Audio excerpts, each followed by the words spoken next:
Hello, everyone. The last few days have been hellish for people of Ukraine, including my parents. My parents are still alive. They're okay. I spoke to them just a couple of hours ago. But the attacks have been ongoing. First, there was a big wave yesterday when two people were killed in the eastern Dnipropetrovsk region. Dnipropetrovsk is actually a close neighbor of the Zaporizhia region where I grew up and where my parents live.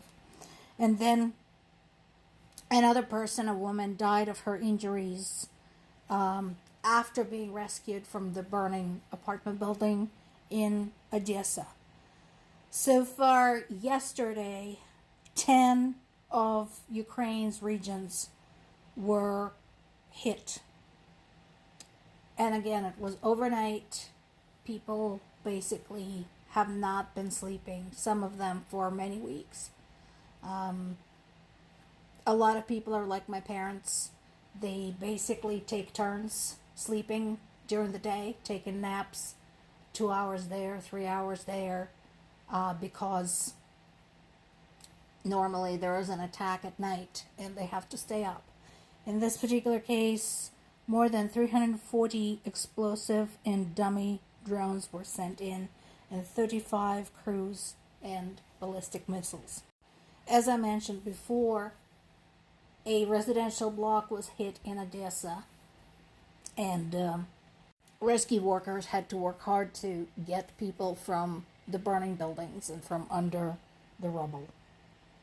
Now, as you look through the timeline, the data is going to vary because different foreign sources, different overseas sources, are getting different updates from Ukrainian sources. So this all depends on when their data refreshes. The point is, people continue to die. Russia continues to lie about not targeting civilians.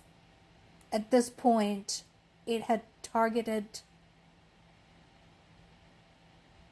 civilians way more than military. So this is just ongoing and the evidence is overwhelming. If you still believe Russia, that's fine. That's on you. That's on your conscience. Now, once again, Ukraine had suggested peace talks. Specifically, Zelensky had proposed, let's cut the crap, let's just meet face to face. I mean, we all know what Russia wants. It is unacceptable. Russia wants to finish invading Ukraine and get away with it and keep the whole thing. So, basically, I think, well, it's understood that chances are they're not going to agree to this. Ukraine is putting itself on record. We have proposed this. Here's our conditions. Here's what we're looking at. Here's the format we are suggesting. The ball is in your court. Again, Russia will likely not accept this.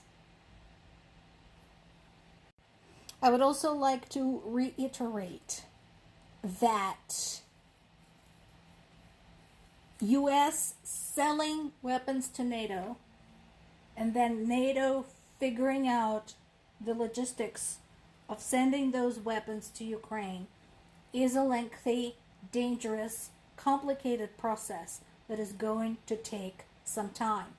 So, even though the decision has been made, the relief is not going to be coming any time soon.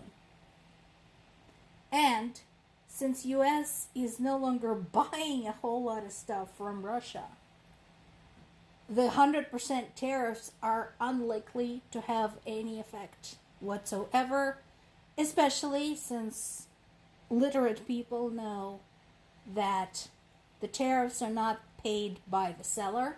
The tariffs are paid by the buyer, namely the American people.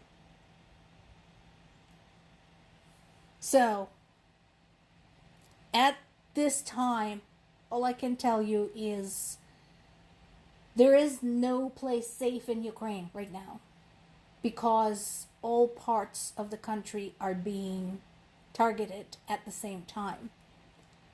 For now, it's marginally safer in smaller towns and villages, especially if they're not located to anything remotely interesting to the Russians.